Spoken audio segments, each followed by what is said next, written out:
Halo, what's up guys? Ketemu lagi dengan saya Hartono di sini yang pastinya wong Jawa yang tidak meninggalkan Subosito. Oke guys, di video kali ini aku mau membahas mengenai salah satu PMI Korea yang gajinya nunggak 4 bulan terus marahi bosnya. Loh, kok bisa? Daripada teman-teman penasaran, simak video ini sampai habis ya. Yuk, cus!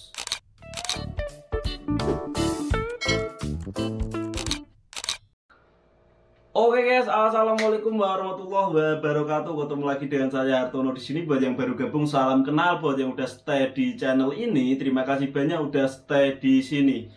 Oke guys, gak panjang lebar, ini aku mau menceritai sebuah kisah yang dialami oleh salah satu PMI Korea. Sebut saja namanya Bilar Iyo, bukan Bilar tapi Bilari ini. Jadi Bilari ini adalah PMI Korea yang mengalami gaji nunggak 4 bulan. Terus si Bilari ini marah dan ngamuk kepada bosnya. Disclaimer, cerita ini adalah sebuah kejadian nyata yang dialami teman kita. Dan namanya saya samarkan demi privasi beliau.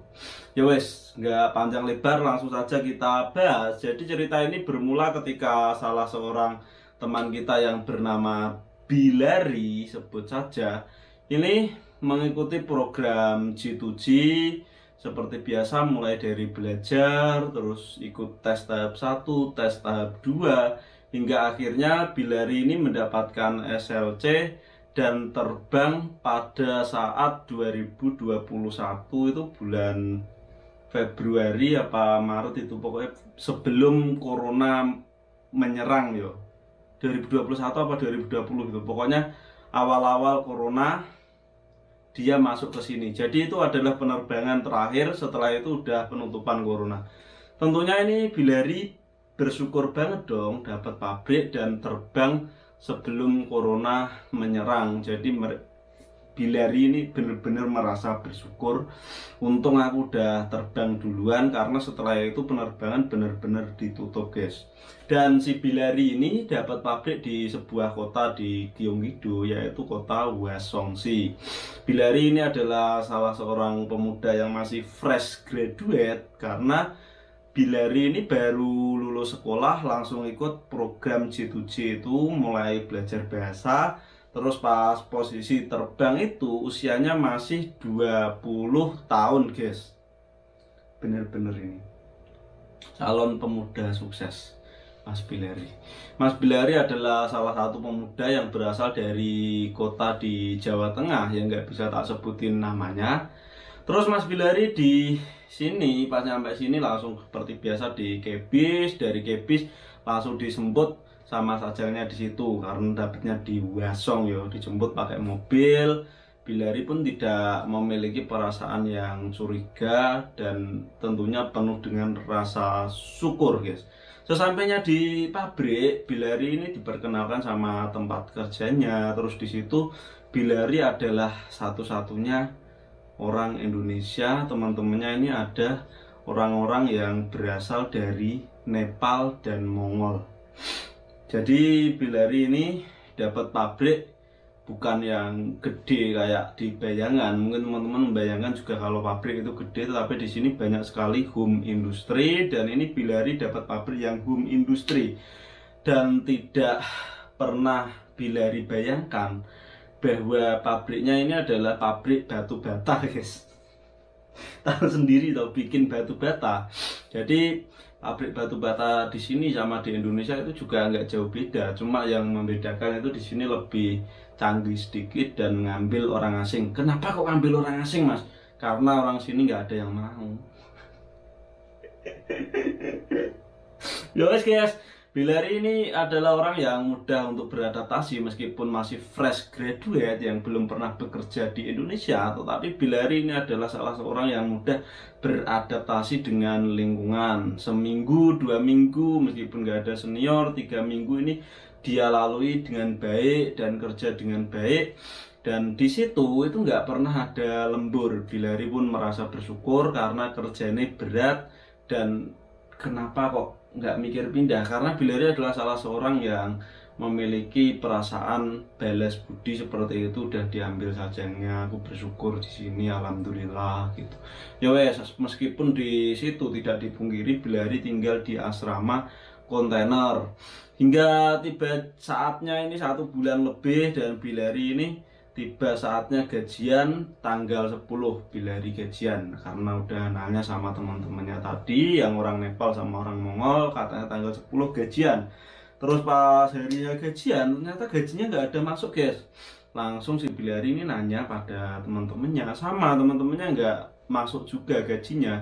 Bilari pun nanya ke sajangnya, sajang ini gajiku sentek kayak aku piye. Dan sama sajangnya ini si Bilari dikasboni guys, dikasboni buat makan. Ya wes, si Bilari ini masih sabar dan tetap menerima ya guys yo. Terus sampai bulan kedua pun masih begitu, masih gajinya belum dibayar juga dan masih dikasih kasbon untuk makan juga, sampai hingga datang bulan ketiga. Dan bulan ketiga si Bilari ini pun masih sabar guys, meskipun Bilari juga nanya ke teman-temannya nggak ada yang ngalami kayak seperti ini.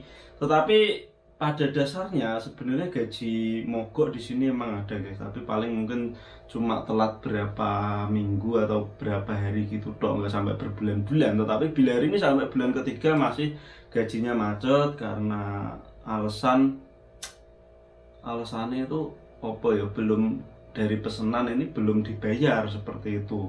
Ya wes, hingga akhirnya tiba bulan keempat, si Bilari ini juga masih belum dibayar juga guys, dan masih di kasboni. Si Bilari pun langsung emosi dong. Terus di situ langsung ngomong, Bilari minta pindah, ngomong seperti itu.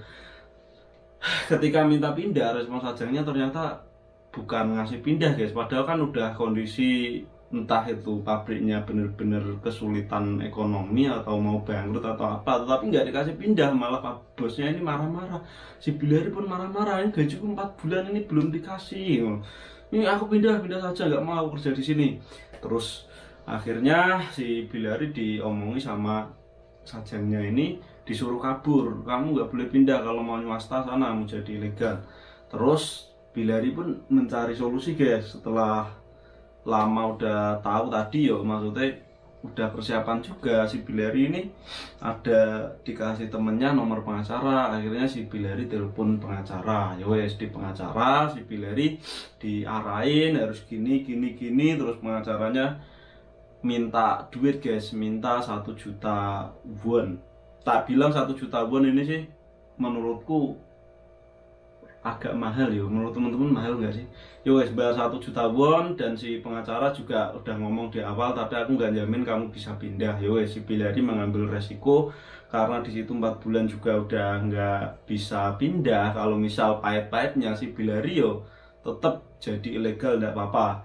Tetapi setelah pengacara ini ngomong sama bosnya, terus akhirnya diajukan di persidangan, dan ada bukti-buktinya yang 4 bulan nggak digaji itu adalah menjadi kemenangan dari Bilari saat sidang guys. Dan alhamdulillah akhirnya Bilari ini bisa pindah kerja guys.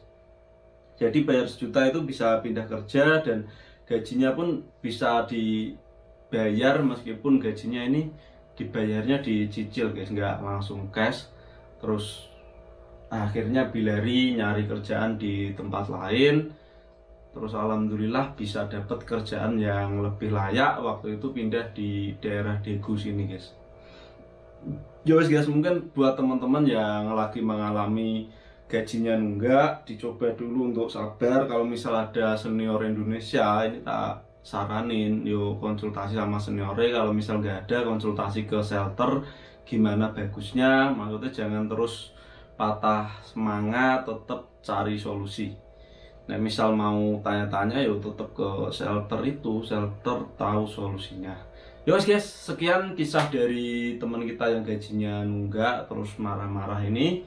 Dan terima kasih udah menonton sampai selesai. Jangan lupa untuk dukung channel ini dengan cara like, komen, dan juga subscribe agar channel ini terus berkembang dan saya semakin semangat untuk membuat kontennya.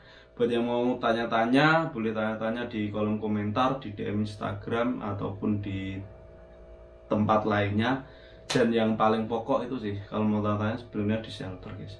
Yowes, sekian, sampai jumpa lagi di video-video berikutnya. Wassalamualaikum warahmatullahi wabarakatuh.